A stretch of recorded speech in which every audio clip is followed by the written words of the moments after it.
असार 15 कस्तो गजबको दिन है नेपालमा। एकै दिनमा दुईटा एकदमै फरक चित्र देखिने। एकातिर हिलो, खेत अनि त्यो दही चिउराको रमाइलो हो नि, अनि अर्कोतिर चाहिँ अलिक गम्भीर खालको हैन, मन्दिर, घरमा पूजापाठ, धार्मिक कुराहरू। त्यही त। आज हामीसँग भएका यी स्रोतहरूलाई हेरेर यही दिनभित्रको यो दुई पाटो, यो कृषि, संस्कृति र धर्म खगोलको कुरालाई अलिक गहिरोसँग केलाउने विचार गर्यौं। एकदमै राम्रो कुरा, किनभने यो दिन अब पात्रोको एउटा तारिख मात्रै त पक्कै होइन, यो त हाम्रो जीवनमा प्रकृति, खेतीपाती र आस्था कसरी एक आपसमा जेलिएको छ भन्ने एउटा ऐना जस्तै हो। त्यसो भए खेतबाटै सुरु गरौँ न त। यो राष्ट्रिय धान दिवस भनेर मनाउने चलन, हिलो खेल्ने, असारे गीत गाउने अनि सबैको जिब्रोमा झुन्डिने दही चिउरा। यो दही चिउरा खानु भनेको के रोपाईको थकाइ मेट्ने मात्रै हो कि यसको अरू केही गहिलो मतलब पनि छ होला? होइन, थकाइ मेट्ने, शरीरलाई शीतल बनाउने त छँदैछ, तर स्रोतहरूले पनि के भन्छन् भने नि यो किसानको मेहनत पछिको सानो उत्सव, एउटा सन्तुष्टि हो।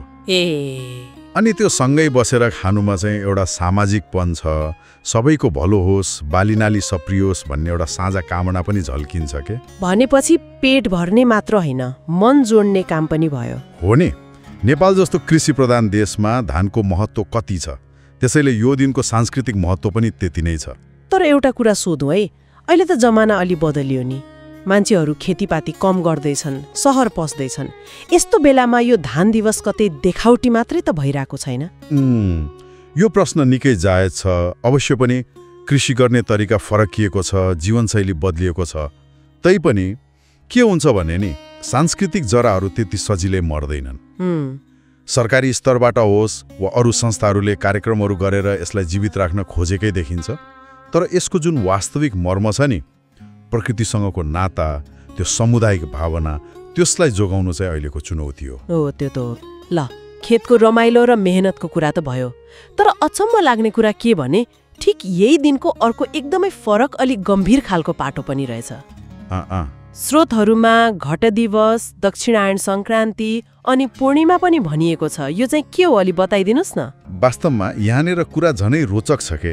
खगोल विज्ञानको हिसाबले हेर्ने हो भने असार 15 को आसपासमा सूर्य चाहिँ दक्षिणायन लाग्छन्। दक्षिणायन त्यो भनेको सूर्य अब उत्तरतिर होइन कि दक्षिणतिर ढल्किन थाल्छन्। यसको सीधा असर के हुन्छ भने अब दिनहरू बिस्तारै छोटा हुँदै जान्छन्, रातहरू लामा, मौसम परिवर्तनको संकेत हो यो। सूर्यले बाटो बदले जस्तो हो, त्यस्तै बुझौँ न।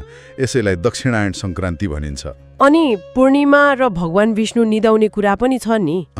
प्राय असार 15 गतेतिर आषाढ महिनाको शुक्ल पक्षको पूर्णिमा पर्छ वा नजिकै हुन्छ। हाम्रो धार्मिक मान्यता अनुसार यही पूर्णिमाको दिनदेखि भगवान विष्णु क्षीरासागरमा सुत्न जानुहुन्छ हो, योग निद्रामा। यो कार्तिक महिनाको शुक्ल पूर्णिमासम्म करिब 4 महिनासम्म रहन्छ। यही 4 महिनालाई चतुर्मास भनिन्छ। चतुर्मास सुनेको थिएँ हो। अब यो समयलाई देवताहरूको रात मानिन्छ, त्यसैले यो बेलामा बिहे, व्रतबन्ध जस्ता ठूला शुभ कार्यहरू थोरै गरिन्छन्। यो एक किसिमले प्रकृति र अध्यात्म दुवैलाई आराम गर्ने, मनन गर्ने समय जस्तो भयो। कस्तो गहिरो कुरा। अनि घट दिवस नि, त्यो कलश राख्ने चलन हो। त्यस दिन घरमा वा मन्दिरमा घट म्हणजे पवित्र जल भरिएको कलश स्थापना गर्ने चलन छ। यो घटलाई शुभ, समृद्धि र सृष्टिको प्रतीक मानिन्छ। अनि शिव, विष्णु, देवीहरूको विशेष पूजा गरिन्छ। शिवलिङ्गमा जल चढाउने भक्तहरू व्रत बस्ने पनि गर्छन्। बाफ्रे, एउटै दिनमा कति धेरै अर्थहरू लुकेका। एकातिर माटोमा जीवन रोप्ने, धान, हिलो खेल्ने उत्सव, अर्कोतिर ब्रह्माण्डमा सूर्यको चाल बदलिने, देवता आराम गर्ने, आध्यात्मिक चिन्तन गर्ने समय हो नि। यी दुई कुरा कसरी जोडिए त? धान रोप्नु र देवता सुत्नुमा के सम्बन्ध होला? यहीँनिर त हाम्रो संस्कृतिको सुन्दरता छ। हाम्रा पुर्खाहरूले कसरी प्रकृति चक्र, सूर्यको चाल, पानी पर्नु र आध्यात्मिक अनुशासन, देवताको निद्रा, चतुर्मास व्रतलाई एउटै दिनमा यति कलात्मक ढङ्गले बुनेका छन्। यो संयोग मात्रै होइन जस्तो लाग्छ। यो त जीवनलाई एउटा सिङ्गो रूपमा हेर्ने दृष्टिकोण हो। दुवै कुरा वर्षा ऋतुको सुरुवात र प्रकृतिमा आउने नयाँपनसँग जोडिएका छन् नि। हो त नि, प्रकृति, खेतीपाती र आस्थालाई एउटै धागोले बाँधे जस्तो। किसानको पसिना र खुसी एकातिर अनि आकाश र अध्यात्मको कुरा अर्कोतिर।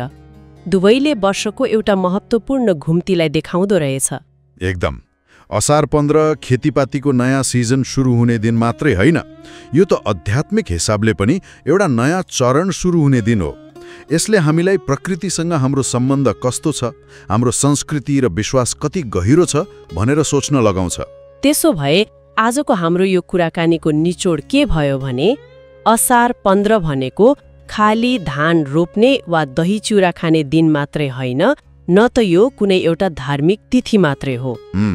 यो त कृषि, संस्कृति, खगोल र अध्यात्म सबैको एउटा गजबको सङ्गम रहेछ, जसले वर्षभित्रको एउटा ठूलो परिवर्तनलाई सङ्केत गर्छ।